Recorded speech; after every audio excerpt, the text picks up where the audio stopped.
In the wake of Dr. Mimita Deb's death, all government hospitals in India are now closed and doctors across the country are on strike. In case you didn't already know, the 30-year-old MD intern at RG Kar Medical College was assaulted by 19 people. Completely naked, with bleeding eyes and nose, a fractured skull in her throat, hundreds of marks on her body containing DNA fluid from 16 people in her body, a gruesome level of crime. And the hospital where she worked was a hub for drug and sex trafficking. All the doctors who tried to expose this hospital died, maybe by coincidence. More than 30 suspects have been arrested. The main suspect, Sanjoy Roy, drank alcohol on the day of the crime, went to the hospital, and then went home to sleep. He has a history of violence against women and once beat his pregnant wife, leading to an abortion. They go to the bathroom to wash off any blood, and then they continue to destroy everything and try to get rid of evidence. But the judge will do justice. The hearing is on August 29th, and none of these people will get away with it. Now any doctor of any profession is protesting for Mimita not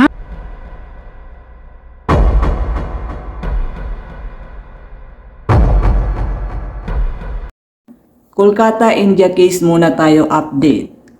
Malabong makuha ang hustisya sa ngayon, mga kabayan. Doon nga sa nangyari nga sa India na rape and murder sa trainee doctor na si Dr. Debnas.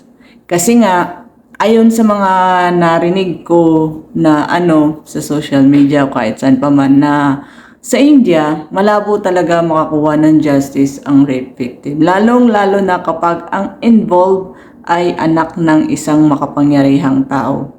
Or kahit saang bansa pa man, diba? Kahit nga sa Pilipinas, pag makapangyarihan ng involved, ay nako, yung hustisya malabo pa sa sabaw ng ginataang munggo. So sa case nga ni Dr. Debnas, di ba nga meron silang nakuha na suspect na si Sanjay Roy na nakita nga sa CCTV na pinagbasihan yung kanyang Bluetooth speaker. So according nga doon is parang si Sanjay Roy yung nakuha is parang scapegoat lang siya, or siya yung nautusan nila, o siya yung pinakamahirap sa grupo nila, sa gang nila, kaya siya yung pinasalo nila para yung mga kasama niya na anak mayayaman o anak makapangyarihan ay mailigtas sa krimen. At in order to that is binigyan siguro ito ng bayad. So si Sanjay Roy bilang gahaman is inaccept niya. Kasi si Sanjay Roy ay isang volunteer lamang ng civic police. So, for me is napakalabo. Kasi pagbasihan na lang natin ang social status ng mga suspect. Kasi hindi naman to utu-utu lang o bobo lang ang maniniwala na kaya itong gawin ni Sanjay Roy o kayang gawin ng isang tao. Imagine, at 40 minutes, maraming kagat, grabe yung torture, grabe yung nangyari kay doktor. Tapos si Sanjay Roy, isa lang ang gagawa nun. No, hindi yon magagawa ng isang lalaki lang o isang tao lang. Kaya nga may colleague nga na involved, di ba, na babae. At meron ding mga kalalakihan at yung boyfriend ng colleague niya. Dahil hindi ito magagawa ng isa lang. So si Sanjay Roy ang ginawa nilang scapegoat. And 100% involved ang principal. Kasi nakakapagtaka, ayun nga sa judge, sa hearing nila is nagtaka siya na yung principal instead na ma-fired at imbestigahan ay inilipat pa sa ibang medical college doon mismo sa araw ng krimen nangyari. So nagtaka yung judge.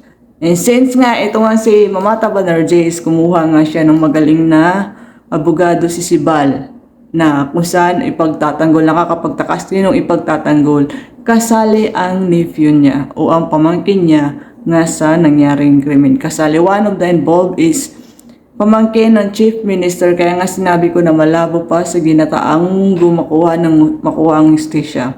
Pero sa ngayon nga sa nangyari pag-aalsa nga ng mga doktor at pagrarally, kung nakikita nyo nga is sobra talagang ngayon ng India, kasi lahat ng mga doktor is nag-pull out nga sa mga ospital, nagrarally pa rin dahil gusto nila makuha ang justice nga sa batang doktor. And ito nga si Mamata Banerjee, ang chief minister nga ng West Bengal, ay gusto niya, kinausap niya ang prime minister na gusto niya na matigil na ang pag-aalsa dahil conspiracy daw to sa kanyang pamumuno. So, ibig sabihin, meron siyang itinatago. At yun na nga, nabuko nga na one of the suspect or one of the involved is ang kanyang pamangkin. Is pamangkin ng isang makapangyarihang politiko at yun na ay pamangkin ni chief minister na pinatakas na kanyang wala na sa India itong pamangkin niya. Subalit, ginagamitan ito ng kapangyarihan ng kanyang tiyahin. Kapangyarihan para nga mailihis ang case sa iba pang mga isyu. Pero hindi ito hinayaan ng mamamayan ng India, lalong-lalo na sa Kolkata at mga doktor. Kasi nga, gusto nila rin na maging safe. Hindi lang kasi justice ang ipinaglalaban nila kay Dr. Mumita Dibnas. Gusto rin nila ng katahimikan at safetyness ng mga kababaihan. So, yon ngayon sobrang magulo yung case kasi sobrang makapangyarihan nga ang involved nito. Kasali na dito ang principal, I'm 100% sure.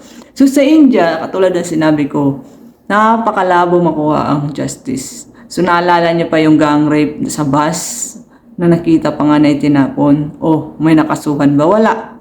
Kasi base sa napapanood ko, kahit sa bansa pa yan, pero mostly talaga India is the rape capital city or rape capital country in the whole world.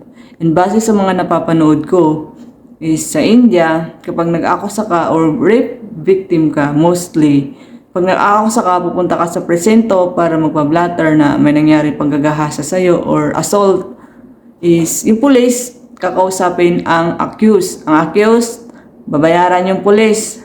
And then yung police, kakausapin ka ulit. Hindi kukuha ka ng abogado mo as a victim. Din yung accused naman, babayaran yung abogado mo, magbabayad ng abogado niya. Dalawang abogado ang mababayaran, yung abogado mo at ikaw, abogado niya at abogado mo, and then yung mga police na nandoon na humahawak ng kaso mo.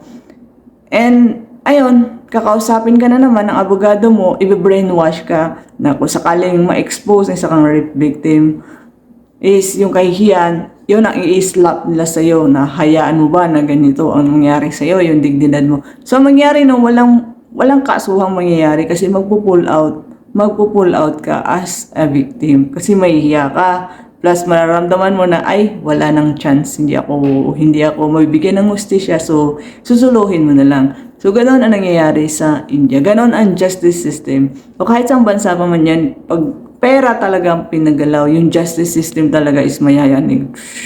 Wala tayong makakamit na justice system kapag pera talaga. Kaya nga sabi nila, unfair ng batas, diba? Kasi ang batas ay para lang sa sa mayayaman. Sa mayayaman pinaglalaruan ng batas. At ang mahirap, kapag mahirap ka, nasakdal ka, dire-diretso ka sa kulungan. Ang mga mayayaman, kapag nakulong sila, meron pa silang special treatment. Pero ang mga mahihirap, wala. Hindi mo na nga naipaglaban ng sarili mo, nagdudusa ka pa sa loob ng kulungan. So, nangyari ngayon for me doon sa, ngayon sa case is, sana lang, sana mananaig talaga ang hustisya. Kasi sa nakikita ko, parang, ito naman kasing mga babaeng abogado na to. Imbis na panigan nila ang babaeng biktima, ang babaeng nasawi, ay pumayag pa silang maging abogado nitong ni Mamamta, nitong chief minister na to. Pumayag silang maging abogado pa ng mga monster. So, masakit lang sa part natin na kapwa babae, sinasadlak ka, tinadyakan ka pa.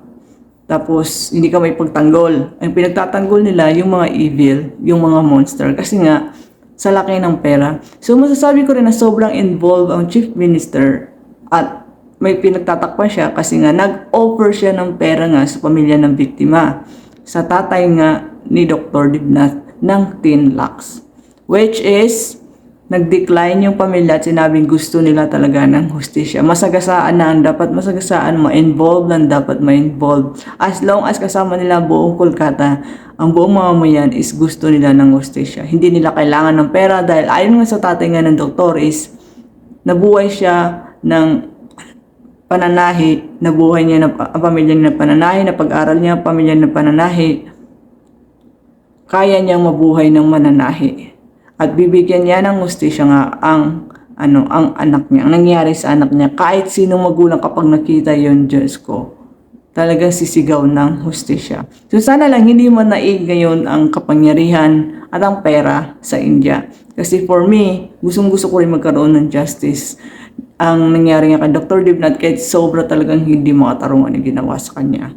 So sana lang manaig ang hustisya this time. Kasi sobra coincidence sa hospital na yan, sa tuwing nabubuko daw yung hospital na yon ng isang doktor, is yun ang ginagawa at pinapalabas na isang, kung hindi suicide, is tinatawag na rape murder, or may isang interesado doon sa doktor at yun na ang ginawa. Para malihis nga at hindi maano yung illegal na ginagawa ng hospital. Kasi ayun nga, kaya nangyari yung kay Dr. Dibnat, is yung hospital is bukod sa nagkakaroon sila ng pangingilkil sa mga doctor students, is nagkakaroon pa ng illegal trafficking ng organs or human trafficking and sex trafficking. So yun ang discover ng Dr. Dibnat at pinatahimik siya at pinalabas na isa itong rape murder case. Or kung pwede pa lang lulusot ang suicide, is palulusutin nila. Kaya nga tinamper nila lahat ng evidence, di ba? Sobrang coincidence, anong araw na yun is nagkaroon ng renovation ang Kolkata Hospital. Kaya nakatampered ang evidence. Tinanggal lahat at ibinigay nga yung dead body. Pinapasok na yung parents niya ng 11:30 na. Kasi tapos na, wala na yung ebidensya. So sana ngayon, kasi may kumakalat na naman na video na maraming involved nga dito na mabibigat na tao nandoon sa pinangyarihan ng insidente. So sana lang manaig ang hustisya. Kasi kawawa naman yung doktor at mauulit pa ito kapag hinayaan nga ng India na manaig ang kapangyarihan at pera pag hinayaan ng Prime Minister nito.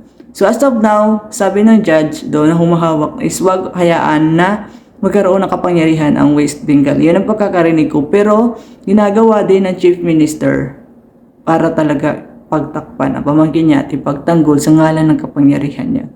Parang hindi babae, di ba? So sana manaig ang hustisya. So standby lang kayo dahil mag-update pa ako sa mga nangyayari nga sa case ng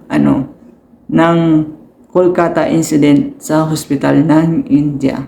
So as of now, may nahuli na rin daw na suspect ng mga doktor na insider, Dr. Trini at isang babae yung colleague.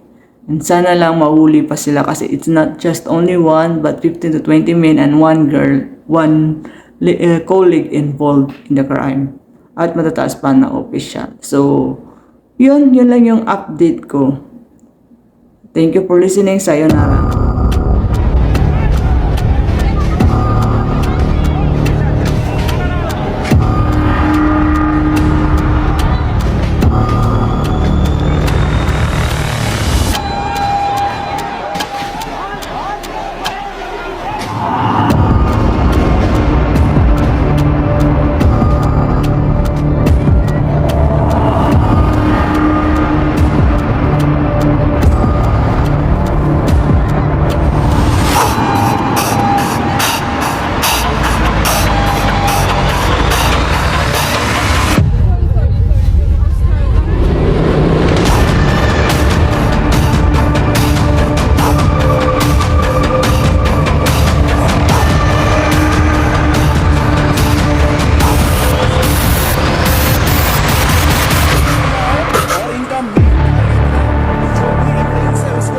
किया जाए और यहाँ का जो